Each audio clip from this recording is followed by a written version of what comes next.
अॼु असांजो मौज़ू आहे सेकुलरिज़म छा आहे। सेकुलरिज़म खे अक्सर तौर ते मज़हब मुखालिफ़ तरीक़े जी शिकिल में पेश कयो वेंदो आहे ऐं काफ़ी माण्हुनि जी राय मूजिबि मज़हब जो मुकमल इनकार ऐं इंसानी मुआशिरे मां मज़हब खे बेदख़ल करण ई सेकुलरिज़म जो मक़सदु आहे। जंहिं करे असांजूं मज़हबी जमायतूं फ़र्द तड़े गिरोह सेकुलरिज़म खे लादीन ऐं दरत चई रद्द कंदियूं रहियूं आहिनि। पंहिंजे जोर में कुफुर लाद ऐं दरत अलॻि तरीक़ूं आहिनि, जॾहिं त सेकुलर मुआशिरे समाज मां किथे बि मज़हब खे मुकमल तरह बेदख़ल नाहे कयो वेंदो। सेकुलरिज़म बुनियादी तौर ते लातिनी जी ॿोली जे लफ़्ज़ सेकुलम मां निकितल आहे, जंहिंजी लुगी माना ॿियंदी दुनिया या ज़मीन। तंहिं करे सेकुलरिज़म में रियासत जो मक़सदु दुनियावी या ज़मीनी ज़िंदगी खे बहितर बणाइणु हूंदो आहे। उन मां मुराद उहा आहे त मुख़्तलिफ़ मज़हबनि, धर्मनि, अक़ीदनि, फ़िरक़नि ऐं मुसलकनि जा माण्हू कंहिं बि समाज में अमन, शांती ऐं भाईचारे सां तॾहिं रही सघनि था जॾहिं हिकु अहिड़ो निज़ाम हुजे जंहिंमें मज़हब तोड़े फ़िरक़े जे फ़र्क़ जे माण्हुनि लाइ बिना मतभेद जी क़बूलियत ऐं रवादारी हुजे। कंहिं बि मज़हब तोड़े फ़िरक़े खे ॿिए फ़िरक़े ते का फ़ोक़ियत या बालादस्ती न हुजे, उहो ई बुनियादी तसवुरु आहे जेको सेकुलरिज़म जो। ऐं उहे मुआशिरा जेके जमहूरियत जी दावा कनि था, उन्हनि खे सम्झणु घुरिजे त जेसिताईं मुआशिरो सेकुलर न आहे त उहो जमहूरियत पसंदि में आहे, छाकाणि त सेकुलरिज़म ऐं जमहूरियत लाज़िम मलज़ूम आहिनि। ऐं ईअं न सम्झिजे सादे अंदाज़ में भला त सेकुलरिज़म जमहूरियत जो पीरो ॾाको आहे। जेका स्टेट जेको मुआशिरो सेकुलर न आहे उहो जमहूरियत पसंदि में न आहे। अहिड़ी रियासत जिते मज़हब रियासत खां अहिड़ी रियासत जिते मज़हब सियासत खां या रियासत खां जुदा हुजे ऐं रियासत जी रिथाबंदीअ ते मज़हब जो सिधो दख़ल न हुजे। सेकुलरिज़म जी सियासी माना में ही मक़सदु आहे त सियासत खे अलॻि करणु, separation of religion from politics or state. It is meaning of secularism just simple separation of religion from politics or state is called secularism।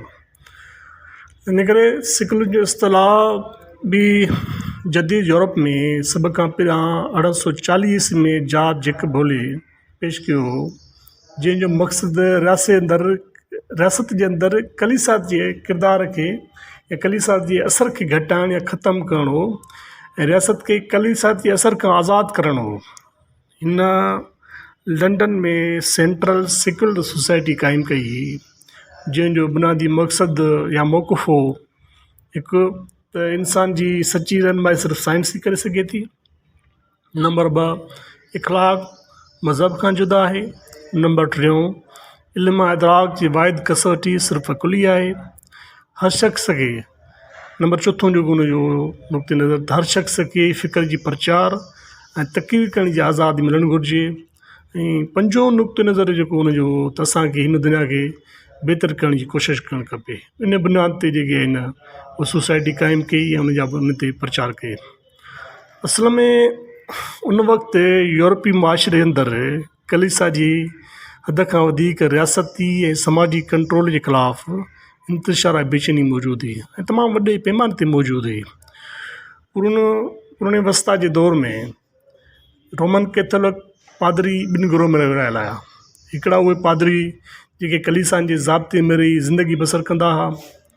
कलीसिया जे इस्तिलाह मुताबिक़ आम शहरनि वारी ज़िंदगी गुज़ारींदड़ पादरनि खे सेकुलर पादरी चयो वेंदो। माना उहे पादरी जेके कलीसिया जे असर खां ॿाहिरि या कलीसिया जे कानून खां सवाइ समाजी कानून मुताबिक़ ज़िंदगी गुज़ारणु उनखे सेकुलर पादरी चयो वेंदो। उन दौर में कलीसिया जे जबर तशद्दुद सबबि यूरोपी मुआशिरे कलीसिया खे कंट्रोल खां कंहिं सूरत में आज़ादु थियणु पिए चाहियो। उन वक़्तु उभरंदड़ सेकुलर अहिड़ी तरीक़ूं इस्तिलाह माण्हुनि जे तवजो जा मर्कज़ बणिया ऐं उन्हनि खे अवामी हिमायत बि हासिलु थी। इन तहरीक जे जेको बुनियादी मक़सदु हो त मज़हब खे सियासत ऐं मुआशरे समूरनि पहलुनि ते ज़बरदस्ती लागू न कई वञे ऐं नई मुआशरे खे मजबूर कयो वञे त हू मज़हब जी ॿुधायल तरीक़नि ते ज़िंदगी गुज़ारे ऐं नई रियासत खे ताबे कयो वञे त उहो फ़ैसिलनि करणु वक़्तु मज़हब जे मातहत या उनजी ॾाढो मजबूर हुजे। ऐं इहो सम्झणु खपे त सेकुलर रियासत जो को बि सरकारी मज़हब न हूंदो आहे।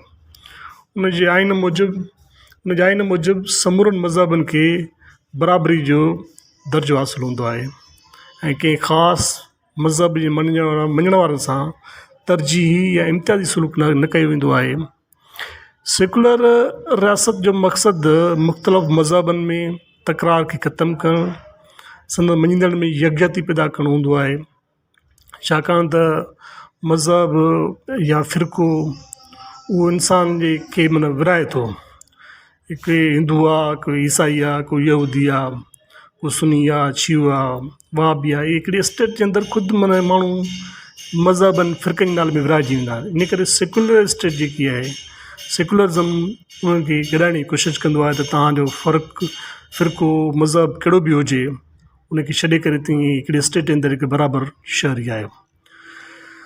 सेकुलरिज़म असांखे सम्झाए थो त मज़हबनि, धर्मनि, अक़ीदनि खे ज़ाती ऐं शख़्सी करार ॾिनो वञे ऐं हर हिक खे पंहिंजे अक़ीदे ऐं मज़हब जे मुताबिक़ हलण जी आज़ादी हुजे, पर उहा आज़ादी न हुजे तो पंहिंजा अक़ीदा ऐं रीतियूं रस्मूं ॿियनि ते मढ़े जबर करे ऐं पाण खे पंहिंजे फ़िरके खे पितर ऐं आला सम्झी ॿियनि खे जेको आहे घटि सम्झे या उन्हनि ते पंहिंजी बालादस्ती इख़्तियार कराए जबर जे बुनियाद ते, बाक़ी प्रचार जे बुनियाद ते को ॻाल्हि कंहिंजी को सम्झे थो उनजे फ़िरके में या माना उनजे मज़हब में अचे थो या मज़हब इख़्तियार करे थो, उहो हर कंहिं माण्हू पंहिंजो राइट आहे को बि मज़हब कहिड़ो इख़्तियार करे ऐं को माण्हू पंहिंजो मज़हब को रखणु न बि चाहे, सेकुलर स्टेट उनखे उहा इजाज़त ॾींदी आहे त तव्हां भली को मज़हब रखणु चाहियो या न चाहियो।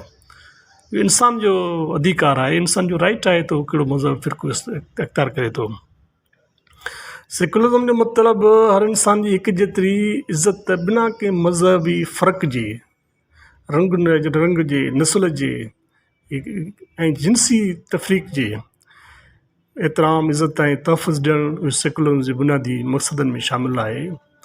ऐं तारीख़ी तौर ते असां जेकॾहिं ॾिसंदासीं त सेकुलर दर्सगाहनि जी इब्तिदा बि इटली खां थी। इटली यूरोप जो मुल्क आहे, तव्हां सभिनी खे ख़बर हूंदी त छाकाणि त इटली जे बैंकुनि, जहाज़नि जे साज़ सामान तौरु ॿियनि कारखाननि जे मालिकनि खे तरबियत याफ़्ता हुनरमंद कारकुननि जी ज़रूरत हुई, हुनरमंद पुरतनि जी ज़रूरत हुई। उन वक़्तु तालीमी इदारा, ऐं इहो तव्हांखे ॿुधी हैरत थींदी त उन वक़्तु तालीमी इदारा कलीसिया जे मातहत हुया, पादरनि जे मातहत हुआ, जेकी फ़नी साइंसी तालीमी सख़्तु तरीन ख़िलाफ़ु हुया। उन करे सरमाएदारनि खे सेकुलर दर्सगाहूं खुलणियूं पियूं, कलीसिया उन्हनि क़दमनि जी सख़्तु मुखालफ़त कई ऐं साइंस जा त एतिरा मुखालिफ़ हुया त तव्हां ॾिसंदो तक़रीबन जेके वॾा साइंसदान हुया उन्हनि खे सज़ाऊं उन दौर में उते मिलियूं आहिनि। त उन करे ॾिसंदे तव्हां ॾिसंदो सॼे इटलीअ में इन मज़हबी शिदत पसंदीअ के ख़िलाफ़ु जेको आहे सेकुलर जेकी सरमाएदार क़ुवतूं सरमाएदारी उभरी उन्हनि उनखे रोकण जी कोशिशि कई। सेकुलर दर्सगाहनि जो त ज़बरदस्त जार विछायो। ॿियो सेकुलर रुझान खे सभ खां वॾी जेका हथी तॾहिं मिली जॾहिं मज़हबी कानून खां वधीक सिविल कानून जी बालादस्ती माना समाज जे अंदरि क़ाइमु थियणी शुरू थी वई। उन करे उहो सेकुलर रुझान बि उन वक़्तु तमामु घणो सिविल कानून जे करे उभरिया। ऐं जेतोणीकि सेकुलर जो इस्तिलाह भली खणी जदीद यूरोप जी दौर जी पैदावार हुजे ऐं आहे बि, पर मज़हब जी बालादस्ती ख़िलाफ़ु, मज़हबी शिदत पसंद ख़िलाफ़ु तारीख़ जी जेके जंग आहे, तारीख़ में जेके जंग डिघे अरसे खां जारी आहे, उहो जागीरदार दौर में तव्हां ॾिसंदो त तसौफ़ जी सूरत में उहा तारीख़ मज़हबी शिदत पसंद ख़िलाफ़ु रही आहे। हिंदुस्तान जे अंदरि जेका पंडित जी जेका हिते बालादस्ती हुई, मंदरनि जी बालादस्ती हुई, हिंदू धर्म जेको हिते माना शिदत पसंदी हुई, त उन ख़िलाफ़ु वरी वेदांत जो फ़लसफ़ो तहरीक पैदा थियो। यूरोप में वरी साॻी इहा सूरत जेकी हुई उहा पादरीअ जे ख़िलाफ़ु सेकुलरिज़म जी सूरत में उहे तहरीकूं उभरियूं। इन करे इहो चई सघिजे थो त असांजे इलाइक़नि में जागीरदारी दौर में तसौफ़ जी तहरीक ऐं हिंदुस्तान जे अंदरि शिदत मज़हबी शिदत पसंद इक़लाब जेका वैधानिक तहरीक हुई, इहे जदीद तरीक़ूं जेके मज़हबी शिदत पसंद इक़लाब माना उभरियूं। तारीख़ जे हवाई दौर में मज़हब रियासत ऐं सियासत ते मुकमल तौर ते हावी रहंदो आयो आहे। उन अदतनि जो अवाली तारीख़ी दौर में असांखे रियासत ते हुकूमरानी कंदे उहे ख़ानदान ऐं शख़्सियतूं मिलंदियूं जेके ख़ुदि मज़हब जो सरचश्मो हुयूं आहिनि। आम रित उन्हनि जी पूॼा कंदी या उन्हनि जे ॾिनल मज़हब जी पूॼा कंदी या उनखे क़बूलु कंदी।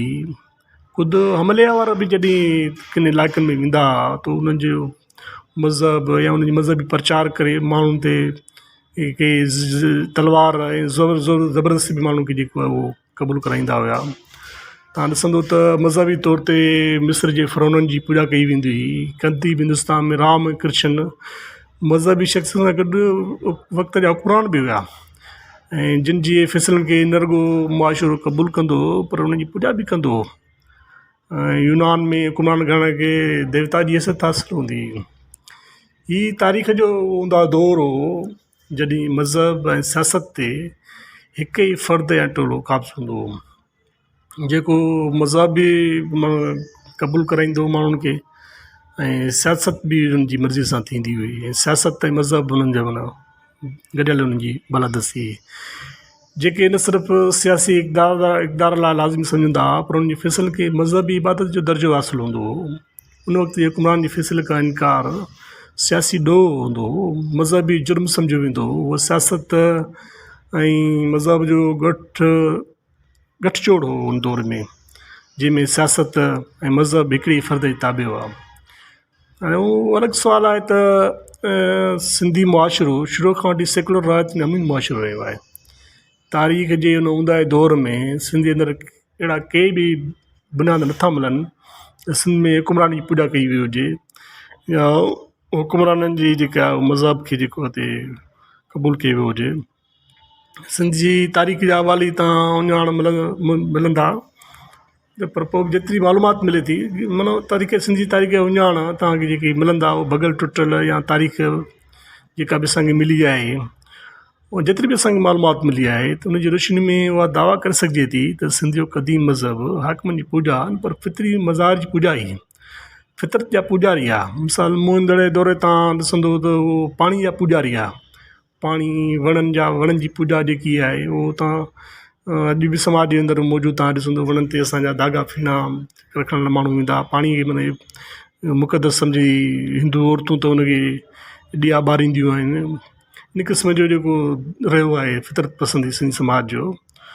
पर उन दौर में मज़हबी जो लिहाज़ खां दुनिया खां सिंध तमामु घणी अॻिते सेकुलर सिंध तव्हांखे नज़र ईंदी। जेतिरी सेकुलर सिंध या मज़हबी रवादारी जो सिंध इन वक़्तु बि मिसाल आहे।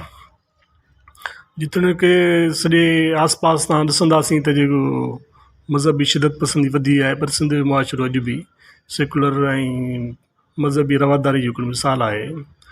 ऐं सेकुलरिज़म जो सादो मतिलबु उहो बि आहे त हिकु अहिड़ो समाज अहिड़ी समाजी ऐं सियासी वर्ता जंहिंमें उहो मञियो वञे त अक़ीदे ऐं मज़हब जो लाॻोपो कंहिं बि इंसान जी पंहिंजी ज़ात सां आहे यानी उहो उनजो ज़ाती मामिलो आहे। उन में कंहिं ॿिए खे एतिराज़ या मुदख़लत करण जो को बि हक़ु कोन्हे को। उन खां सवाइ रियासत कानून ऐं समाज बि कंहिंजी ज़ाती मज़हब अक़ीदे में मुदख़लत जो को हक़ु न आहे। नई अक़ीदे मज़हब बुनियाद ते उन सां ॿियनि खां को अलॻि सलूक कयो वेंदो आहे न वरी करणु घुरिजे। न रुॻो उहो पर सेकुलर जो मतिलबु लादीनियत बिल्कुलु बि न आहे। असां वटि जेको लादीनियत जो मुहावरो सेकुलरिज़म न लादीनियत जो सम्झियो वञे थो ईअं बिल्कुलु बि न आहे। सेकुलरिज़म मतिलबु हर कंहिं जे अक़ीदे मज़हब जो एतिराम आहे। या मिसाल तौरु क़ुर पाक में हदीस पाक में किथे आहे लिखियलु त लकुम दीनकुम वली दीन माना तुंहिंजो धर्म तुंहिंजो मज़हब तो लाइ मुंहिंजो दीन मुंहिंजे लाइ या ला इकराह फी दीन। मां सम्झां थो त असल में सेकुलर में सही ऐं तुर्ज़ जेके नी माना तर्जुमो माना कजे त उहो ई रहंदो ला इकराह फी दीन लकुम दीनकुम वली दीन तुंहिंजो दीन तोसां मुंहिंजो दीन मूंसां ऐं दीन में ज़बरदस्ती न कयो। आख़िरी ॻाल्हि इहा चई मां दोस्तनि खां इजाज़त वठंदुसि त सेकुलर मुआशिरे मज़हब खे कॾहिं बि बेदख़ल न कयो आहे।